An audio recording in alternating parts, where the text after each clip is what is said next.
Good morning, Miss Higgins. For our first chapter of Wordsmith, it is my pleasure to introduce a beloved author who has captured the hearts of readers worldwide with her heartfelt and enchanting romance novels. Today, we have the honor of welcoming Miss Kristan Higgins. How are you, Miss Higgins? I'm good. Thanks for having me. Of course, yeah. Miss Higgins is a best-selling author known for her captivating storytelling and relatable characters. With her unique blend of humor, emotion, and genuine warmth, Kristen has become a prominent figure in the world of contemporary romance, with a major motif of empathy. Her books have touched the lives of countless readers, transporting them to beautifully crafted worlds where love and self-discovery intertwine. Throughout her career, Kristen has received numerous awards and accolades for her exceptional writing, including the prestigious RITA Award. And today we have the privilege of delving into her creative processes and exploring the inspiration behind her stories, while also gaining some valuable insights into her life and the mind of this remarkable author. Shall we commence, Miss Higgins? Yes, please. All right. Thank you. That was a gorgeous introduction. No, I got you. No, yeah. So our first question today is this is one person that's impacted me, right? So as a successful author, you've undoubtedly encountered various challenges and successes in your career. How have these experiences influenced your growth as an individual and on a personal level? I think being an author at first to me was like a very solitary career. And I wrote from home. I had a little room in my basement where I would write with only my dog for company. And I guess I didn't realize how much impact the books would have on readers. I wanted to entertain and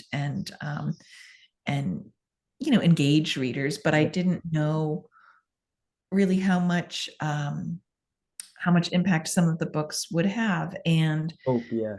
I think the first time that I met someone who like burst into tears at meeting me because she said my books had meant so much to her, I was kind of overwhelmed. And I think it's a lesson in sort of you don't know how your life and actions will touch other people. Um, but they do. So kind of behave accordingly. No, Um, no, yeah. I do. So when did you start writing this? What was your, because you said you didn't really expect it to have that much impact. So when did you start writing and how did that career begin?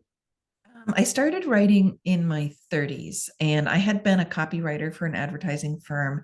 And then I had my first child, my daughter, and was a stay at home mom.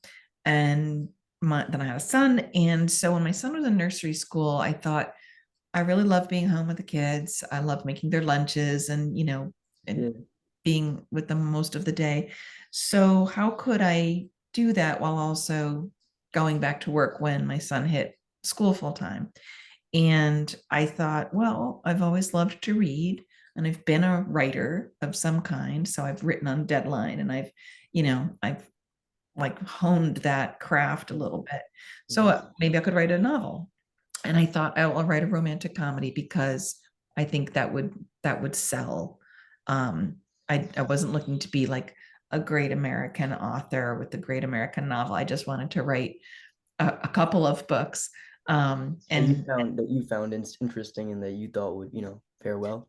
yeah, I wanted to write about regular people too, because at the time it seemed like commercial fiction was about people with remarkable backgrounds or careers or experiences, or, maybe like paranormal twists, vampires, demons, those kind of things were really popular at the time.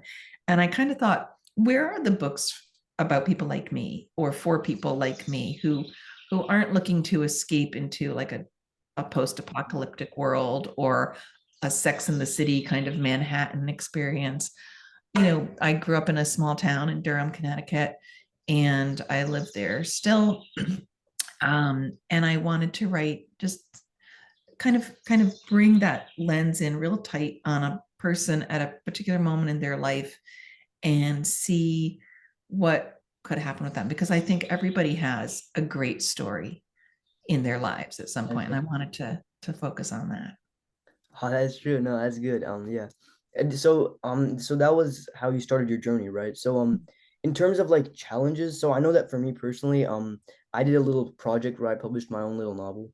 And one thing that not just me particularly, but like writers around a nation, or like around the world, to be honest, they experience this phenomenon, writer's block. Yeah. So especially for you, like, you're talking about how you construct real life characters, right? And it may be a struggle to get the books to be incredibly interesting as like, like those dystopian novels where you escape reality. So like, Mhm. did you ever experience writer's block and like how did you get past it? Yeah, I mean, writer's block is just going to happen to you if you are a writer. Whether you write, I mean, if you write as much as I do, I write for a living, I write full time. This is Mhm. my 23rd book just came out. There's definitely going to be a time where you hit a wall and you say, I don't know what this book is about. I don't know how to fix the plot. It seems like a real hot mess. And for me, that's what writer's block looks like. It's not a lack of ideas, it's sort of a lack of faith in my story. And can I pull it together? And the only way through that for me is to keep writing, even if it's not my best work. I feel like I can go back and fix that later. Just Mhm. keep moving through, and something will happen. Has it ever made you like doubt? Because like I know that for me personally, I want to like really pursue writing as I go forward. Like has it ever like discouraged your like I'm a writer. Like has it ever discouraged that notion like, oh, this career path is too hard for me, or like it's just too much for me? Has it ever done that before? Yeah, Absolutely, and I've had a really successful career. I've been really lucky in definitely. that I started out, my first manuscript was published, and I've been under contract with a major publisher ever since that day. So that's not a typical story, but even so, I wonder, like, have I exhausted my creativity? How much of this is creativity and talent versus how much of this is, am I phoning it in? Am I repeating myself? Am That's I not getting deep enough? So yeah. I do wonder about that. And also, different genres become popular at different times. So I started out in romantic comedy, kind of drifted into what they call women's fiction, which is a little less focus on the romance, a little more about the heroine's journey. Mhm. I've written a couple of literary novels, and what I think I write now is sort of a combination of those three, and it's not always easy to market.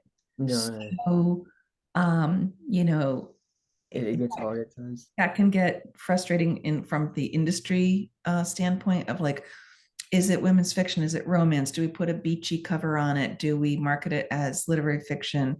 Those are some of the things that aren't in your control, and that can be discouraging. Or, a lot of my friends who started off when I started writing, they were much more successful than I am, and some of them are no longer being offered contracts and are thinking, wow, I used to be a New York Times bestselling author, and now I can't get a deal, Yeah, yeah, because there's like the flavor of the month, the hot new author every couple of years. And if you've been in the business for a while, you might be experienced, and you might have a great body of work behind you, but you're not new. yeah. And just like in Imagine. most creative arts, right? Mhm. Film, whatever, they're looking for like the next breakout star. And you're like, well, I broke out 15 Big years ago. thing. What about me? No, no, I get that though. No, I get that. Yeah. All right. Yeah. Should we move on to the next question? Sure. All right. So for this one, I have a little bit of context. So some of our writers are from like diverse backgrounds that come Yeah. from, challenging family situations, life-threatening diseases, and just hard times in general. And so we thought like the following question would be incredibly helpful for those kind of children and young writers. Mhm. And so writing is often seen as a form of self-expression or catharsis. How has the process of writing helped you escape from reality or like navigate your challenging times or make sense of your own emotions and experiences? Has it like been like an escape for you sometimes? It to me, it's often been the most effective way to address the trauma that I've experienced in my life, the losses, the grief, the fear.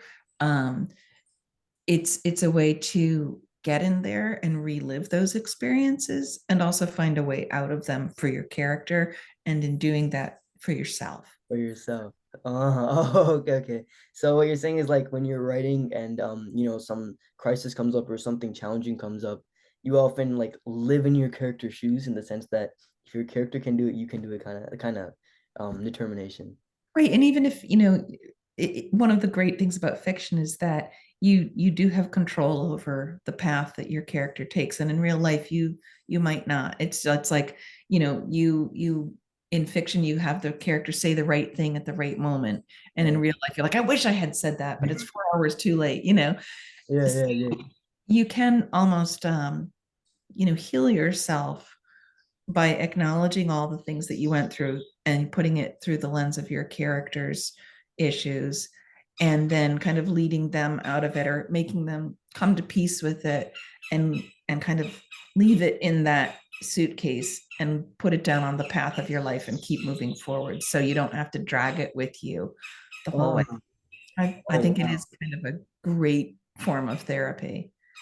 Wow, that's inspiring, that I think I'm yet to reach that stage. I've done writing as a hobby, and I think one thing that helped me personally is like journaling and like, at nighttime. Have you ever journaled before? Has that been something? It kind of leads into like the daily into a later question, like the daily routine question. But like have you ever journaled before and has that been meaningful to you?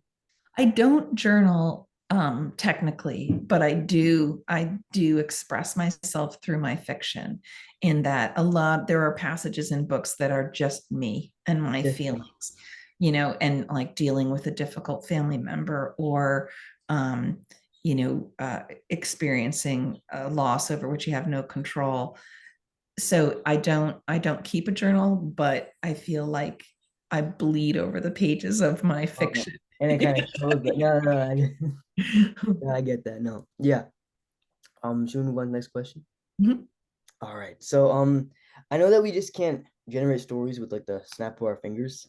Um so what's your process of turning like an event? You were talking about how like your characters kind of reflect what you're going through sometimes and stuff. Mhm. And so like what's your process from turning an event in your life, whether it be good or bad, into like a beautiful story on a blank piece of paper? Because like for many people who aren't writers, it may seem like a really difficult process to like, this happened to me, but how do I write it in a way and like what's the thought process that goes behind your stories?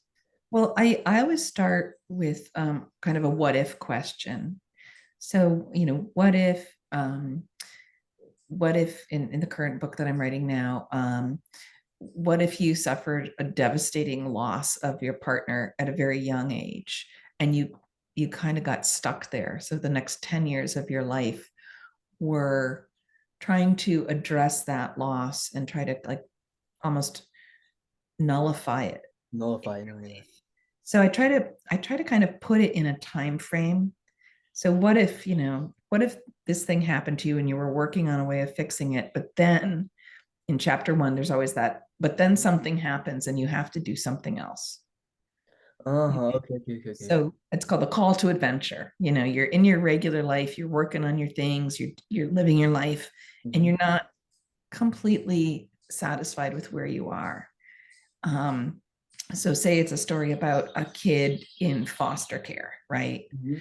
And Oh, you're in foster care and you're doing fine, you're okay. And then your foster family says, sorry, we have to give you back. Now you're a ward of the state, you're 15, you're old enough. And so something changes, and you have to kind of go on this journey and of a get to the place where your character will be okay. yeah, yeah. And so I try to start with that kind of overarching issue of, this my character has never addressed or recovered from the loss of her fiance. Hmm. And in the first chapter, she's on this course to try to, like, she wants to become a doctor in the field, in oncology, because he dies of leukemia. um, she gets kicked out of the oncology program. Well, yeah. So now she has to figure out a new way, to accomplish her mission, and also experience all the feelings that she hasn't, and encounter new people along the way, and then at the end of the book kind of have gone through these challenges and reassessed who she is, what she wants, where she wants to be, and A kind of really forgive big self-reflection. herself, Hmm.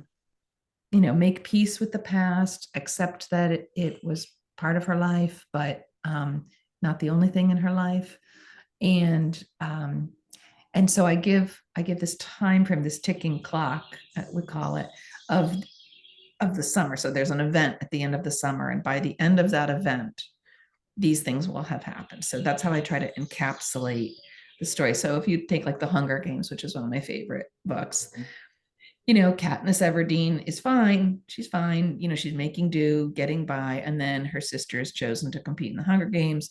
She volunteers. And you know that at the end of the story, someone will have won the Hunger Games. And that's our ticking clock, right? I see. It's like the end goal or like something that you know is gonna happen, and you just play Yeah. towards the end. It's like you're okay, and then you create like a time frame in between.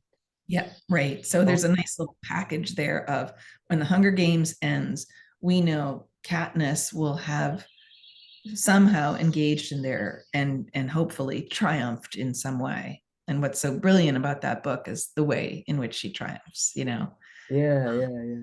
as the goal is you have to be the last person alive, which means she has to kill her best friend. Oh, yeah, yeah, yeah. I do have okay, so could you explain a little more on like the what if part? So like what I understand, and correct me if I'm wrong. So you're saying like if something happens in your real life, you say like what if this happened, or like what if something else happened, then you just kind of like play off of that in a timeline. Is that Yeah, what? sometimes it's as simple as like, what if you were still in love with your ex-husband? Like I'm not divorced, so I don't have that issue myself. But um, what if you were stuck? And because all characters are stuck in a novel. There's a Oh, reason we don't write about people who are living their best lives yeah, because it's boring. You yeah, want no, characters to be challenged and conflicted and struggling. That's what makes a good novel, is to watch them emerge.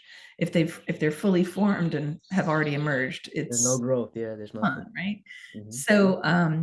So I kind of take that idea of you're forging this new life. Your ex-husband, in the first chapter of that particular book, her ex-husband has remarried.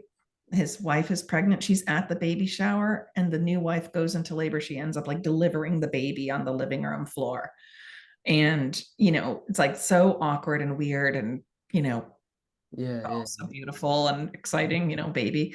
Um, and she just thinks like I've got to stop hanging on to my ex and his life and Start living my own. something for myself. Uh-huh. Okay, okay, okay. Oh, that's an inspiring. I really like that example. Yeah. All right. Should we, move on to the next question? So, well, I like this question personally because I've been trying to adapt one myself, and I did mention this before. So, do you think for our young, productive students and authors that a good daily routine is important for successful writing? And if so, would you be comfortable sharing yours with us? Yeah, I do think it's really important, especially when you're young, because you're developing your muscle memory, as it were, Hmm. for writing. So I work every day. When a book is in progress, I I write pages. But I also, like, I'm also a wife, mother, grandmother, daughter.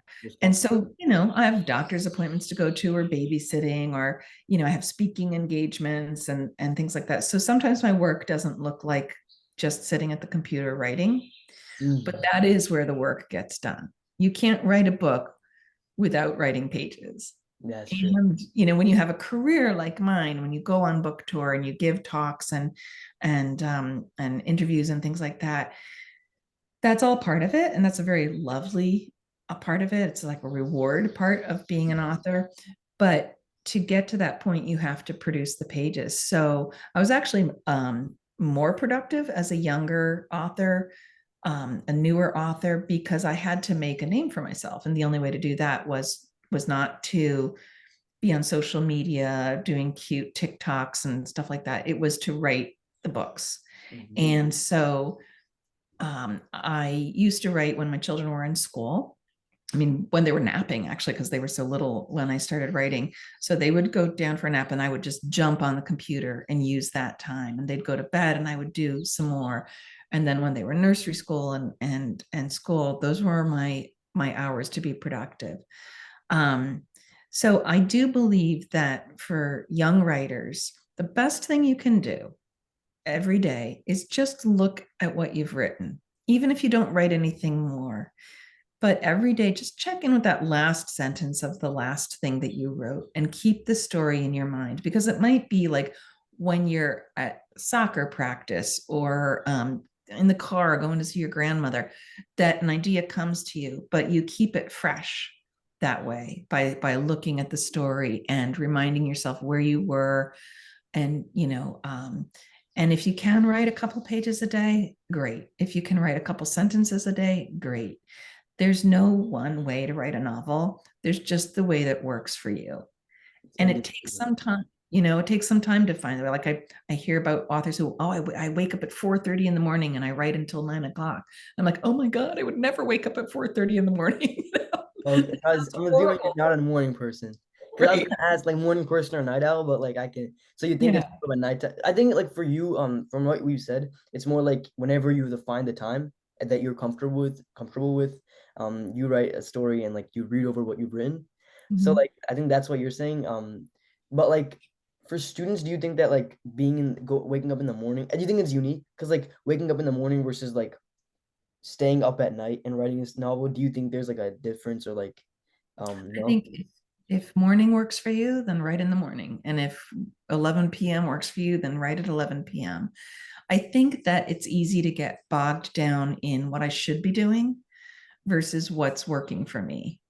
And, I have friends who write an hour a day, and that's enough, Mm. um, to get their book finished in 18 months. Or I have friends who work 10 hours a day, and, that's enough for them. Sorry, let me just turn that off. Um, so it's really a question of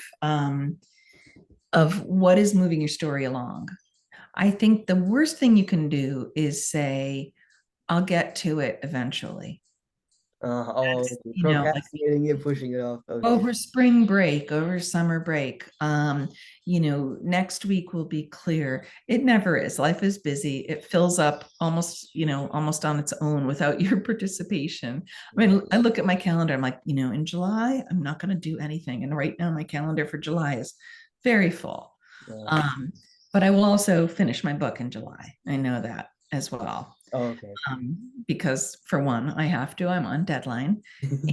And it's just kind of, the book is at that point where I will kind of enter into the super productive time of that last month. Writing the last third of the book usually comes really fast for me at this point, but I know this because I've written so many novels.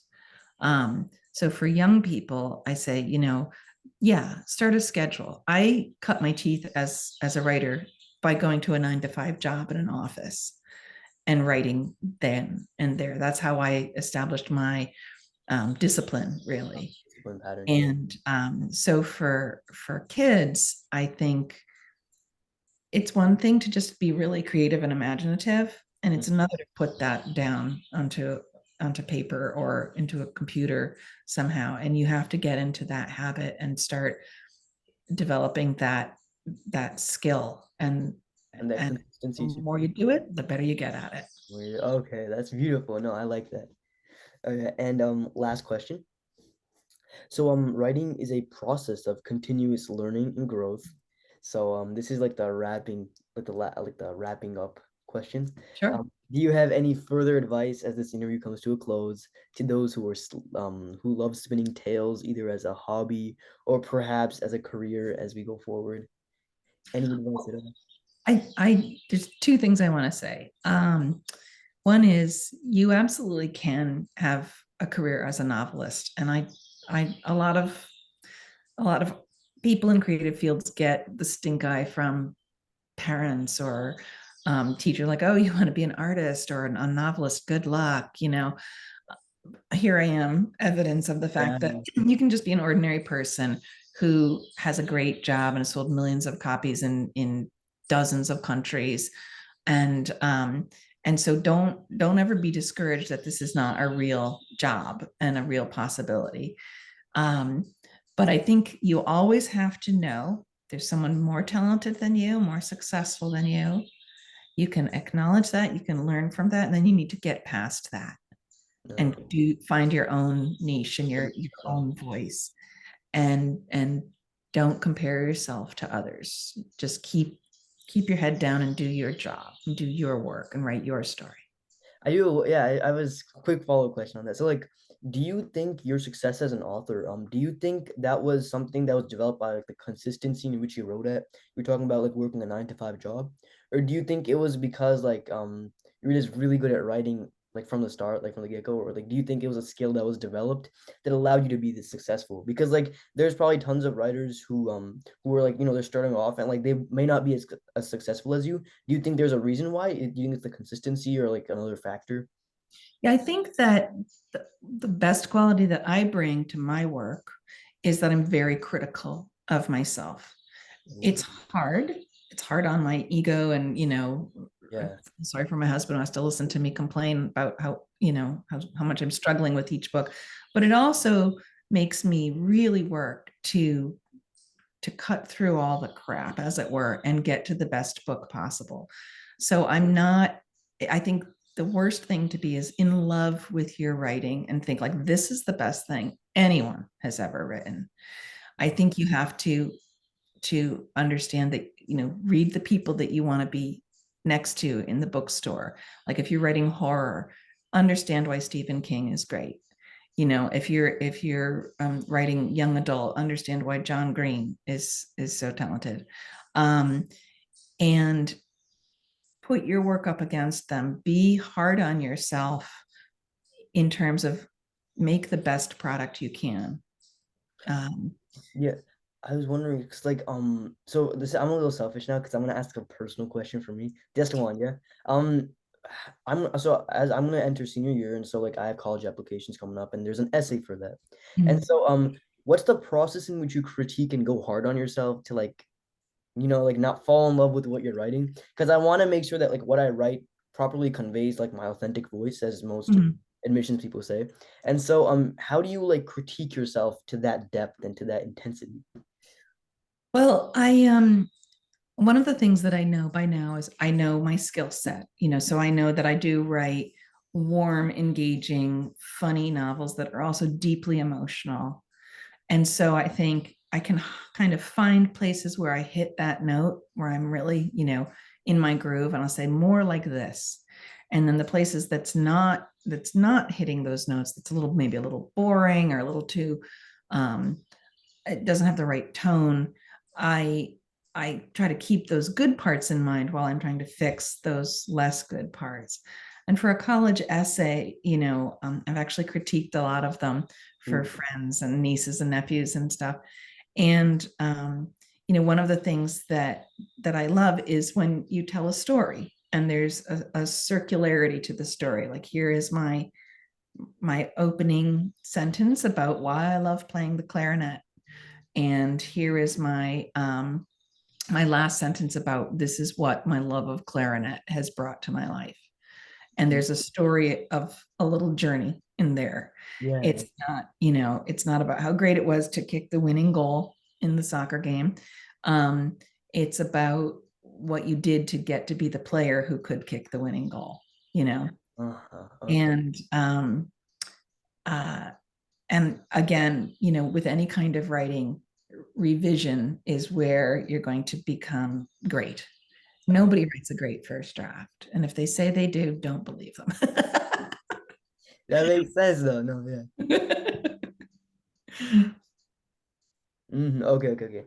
Okay, I'll keep that in my right mind because I want to like as you mentioned, like showing that character growth, and no Mhm. one likes a insane because like I'm not gonna write like no one's gonna write that like I already started off perfect and like just to impress people. But like if Yeah. you show that growth, in your own way, like you went through challenges, you did these things, and you got to where you are now, and you're not Mhm. perfect.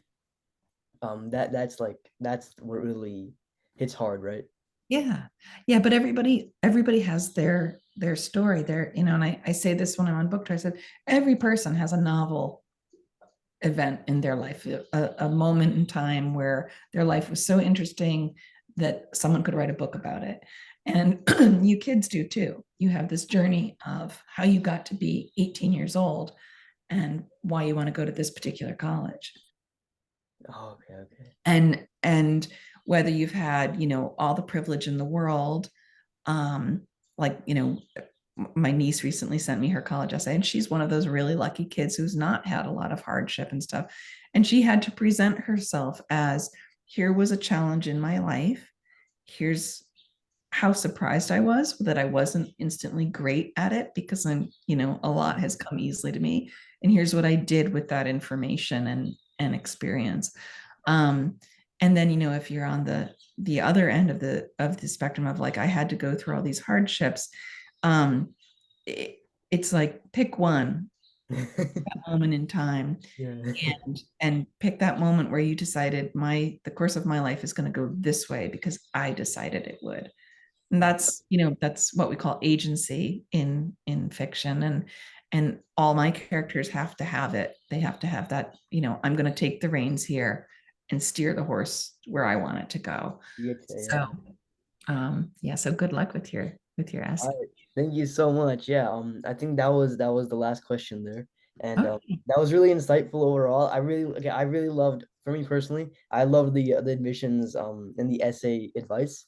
And I think lots of our readers and young writers, they'll appreciate how you talked about like using writing as a way to not necessarily escape, but like live in your own novel and Yeah. find that solace and like express your own story and setting a timeline. Those are all really great ideas, and I'm sure lots of people are gonna love this.